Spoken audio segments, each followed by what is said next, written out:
ఇందిరాగాంధీకి ఎంతమంది కొడుకులు? రాజీవ్ ఇందిరాగాంధీ కాదు ఆమె పేరు అసలు తెలుసా మీకు? అయ్యో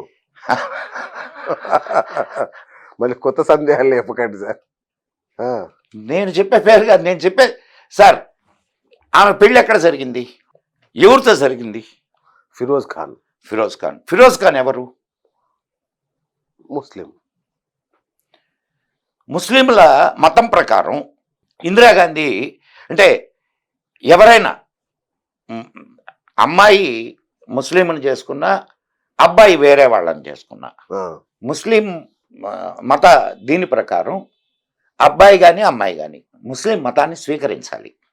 ఓకే, కంపల్సరీ. నేను చెప్పేది కదా, అది ఖురాన్ చెప్తాను. రైట్. నువ్వు మీరు ఏ ముల్లా అని అడిగినా చెప్తారు. ఓకే, అదే కదా లవ్ జిహాదులన్నీ. Okay okay okay. ఇప్పుడు చెప్పండి, ఇందిరాగాంధీ ఎవరు? రహీమునిసా బేగం అయి ఉండాలి. ఇందిరాగాంధీ పేరుని మైమూనా బేగంగా మార్చారు. మైమూనా బేగం. ఓకే. వాళ్ళకి ఒక సర్టిఫికేట్ ఉంటుంది తెలుసా మీకు? ఇది marriage certificate. Okay. Marriage certificate కొట్టండి మీకు తెలుస్తుంది.